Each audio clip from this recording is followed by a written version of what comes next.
ആമയിഴഞ്ചാൻ തോട്ടിലേക്ക് വീണ ശുചീകരണ തൊഴിലാളിയെ കാണാതായ സംഭവത്തിന്റെ ഉത്തരവാദിത്തത്തെ സംബന്ധിച്ച് രാഷ്ട്രീയ വിവാദം കനക്കുകയാണ്. ആമയിഴഞ്ചാൻ തോട്ടിലെ മാലിന്യം രക്ഷാപ്രവർത്തനത്തിന് തടസ്സമായതോടെയാണ് പരസ്പര ആരോപണങ്ങൾ ഉയരുന്നത്. എന്നാൽ എന്താണ് യഥാർത്ഥ വസ്തുത? ഈ തൊഴിലാളിയെ കാണാതായ സ്ഥലം റെയിൽവേ അധീനതയിലുള്ളതാണ്. ശുചീകരണ ചുമതല ഏൽപ്പിച്ചതും റെയിൽവേ തന്നെയാണ്. ആമയിഴഞ്ചാൻ തോട് തമ്പാനൂർ കോഫി ഹൗസ് കഴിഞ്ഞ് റോഡ് മുറിച്ച് കടക്കുന്നത് തൊട്ട് പാർവതി പുത്തനാറിൽ എത്തുന്നത് വരെ ഏതാണ്ട് മുക്കാൽ ഭാഗവും റെയിൽവേ അധീനതയിലുള്ളത് തന്നെയാണ്. നഗരത്തിൽ നിന്നുള്ള വെള്ളം ഒഴുകിപ്പോകുന്നതോടൊപ്പം മാലിന്യം കടക്കാതിരിക്കാൻ കമ്പിവേലി വരെ റെയിൽവേ കെട്ടിവെച്ചിട്ടുമുണ്ട് ഇവിടെ. അപ്പോൾ ഈ പ്രദേശത്ത് കുമിഞ്ഞുകൂടുന്നത് റെയിൽവേ മാലിന്യം എന്നത് വ്യക്തം തന്നെയാണ്. അതുകൊണ്ട് തന്നെ ഈ ഭാഗത്തെ ശുചീകരണം റെയിൽവേയാണ് നടത്തുന്നത് എന്ന് മാത്രമല്ല, കോർപ്പറേഷൻ അധികൃതരെയും തൊഴിലാളികളെയും ഈ പ്രദേശത്തേക്ക് കടക്കാൻ പോലും അനുവദിക്കാറില്ല.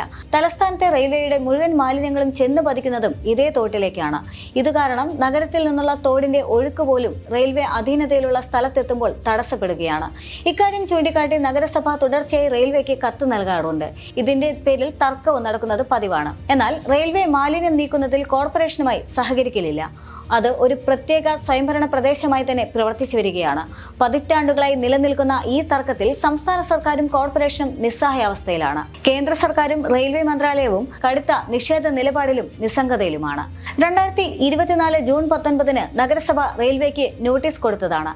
അതിൽ വ്യക്തമായി പറയുന്ന ഒരു വരി ഇപ്രകാരമാണ്: പല പ്രാവശ്യം ചേർന്ന മീറ്റിംഗുകളിൽ നേരിട്ടും കത്ത് മുഖേനയും അറിയിച്ചിട്ടും റെയിൽവേ അധികൃതർ പവർ ഹൗസ് റോഡിന്റെ വടക്കോട്ട് ഏകദേശം 200 മീറ്റർ ദൂരത്ത് മാത്രമാണ് മണ്ണ് നീക്കിയിട്ടുള്ളത് എന്ന് കാണുന്നു.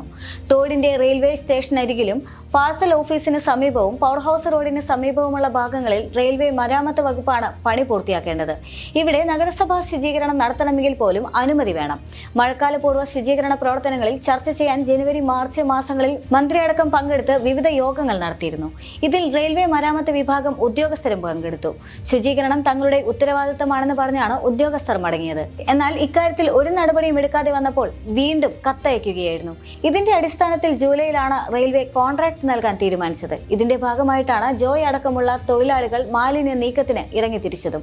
മാത്രമല്ല, പവർ ഹൗസ് റോഡിന്റെ ഭാഗത്ത് നിന്ന് വടക്ക് ഏകദേശം 200 മീറ്റർ ദൂരത്തിൽ മാത്രമാണ് റെയിൽവേ അധികൃതർ മണ്ണ് നീക്കിയിട്ടുള്ളതെന്ന് ജൂണിൽ നഗരസഭ കണ്ടെത്തിയതുമാണ്. KSRTC പരിസരത്തും തോടിന്റെ മുകളിലുമുള്ള ഭാഗത്തും യഥാക്രമം നഗരസഭ മാലിന്യങ്ങൾ നീക്കം ചെയ്തിരുന്നു. മാലിന്യം നീക്കം കൃത്യമായി നടത്തിയില്ലെങ്കിൽ തമ്പാനൂർ ഭാഗത്ത് പൊതുജനങ്ങൾക്കും യാത്രക്കാർക്കും സമീപവാസികൾക്കും കച്ചവടക്കാർക്കും മറ്റും വലിയ തോതിൽ നാശനഷ്ടങ്ങൾ ഉണ്ടാകാൻ സാധ്യതയുണ്ടെന്നും നഗരസഭ റെയിൽവേക്ക് മുന്നറിയിപ്പ് നൽകിയതാണ്. തോട്ടിലെ മണ്ണും ചെളിയും നീക്കം ചെയ്ത് നഗരസഭയെ അറിയിക്കണമെന്നും അല്ലെങ്കിൽ ഫൈൻ ഈടാക്കുമെന്നും ജൂണിൽ നോട്ടീസിൽ കൃത്യമായി തന്നെ നഗരസഭ വ്യക്തമാക്കിയതുമാണ്. നഗരസഭയുടെ ഭാഗത്തു നിന്നും ഇതുവരെ യാതൊരു തരത്തിലുള്ള വീഴ്ചയും ഉണ്ടായിട്ടില്ല എന്ന് വ്യക്തമാക്കുന്നതാണ് ഈ നടപടിക്രമങ്ങൾ. എന്നാൽ അതേസമയം തന്നെ ഈ അപകടത്തിന്റെ പൂർണ്ണ ഉത്തരവാദിത്വം റെയിൽവേക്കാണ് എന്ന് മന്ത്രി വി ശിവൻകുട്ടി ആരോപിച്ചിരുന്നു. ഒഴുക്കിൽപ്പെട്ടു പോയ തൊഴിലാളിയെ കണ്ടുകിട്ടുന്നതിന് വേണ്ടിയുള്ള പരിശ്രമം നടത്തിക്കൊണ്ടിരിക്കുകയാണ്. ഫയർഫോഴ്സും പോലീസും തിരുവനന്തപുരം നഗരസഭയും മറ്റ് സന്നദ്ധ പ്രവർത്തകരുടെ നേതൃത്വത്തിലാണ് പരിശ്രമം നടത്തിക്കൊണ്ടിരിക്കുന്നത്. ഫയർഫോഴ്സിൻ്റെ ഓഫീസർമാർ എന്നോട് പറഞ്ഞത് അവർക്ക് സാധ്യമായ എല്ലാ കഴിവുകളും ഉപയോഗിച്ചുകൊണ്ട് ഉള്ള തെരച്ചിൽ നടത്തിക്കൊണ്ടിരിക്കുകയാണ് എന്നാണ് അവർ സൂചിപ്പിക്കുന്നതിന് വേണ്ടി തയ്യാറായത്.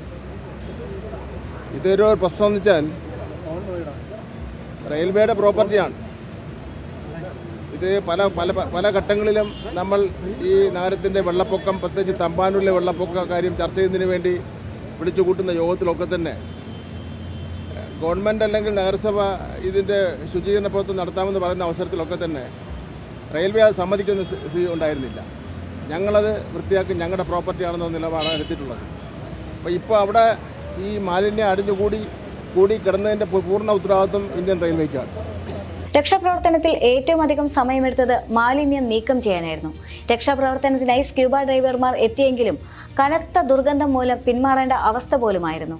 എന്നാൽ മാലിന്യങ്ങൾ വലിച്ചെറിഞ്ഞവരും പ്രതികൾ തന്നെയാണ്. ഇത്തരത്തിൽ വലിച്ചെറിയപ്പെട്ട മാലിന്യം നീക്കം ചെയ്യാൻ വേണ്ടിയാണ് ജോയ് തോട്ടിലിറങ്ങിയത് എന്നുള്ളതും ശ്രദ്ധിക്കേണ്ട കാര്യം തന്നെയാണ്.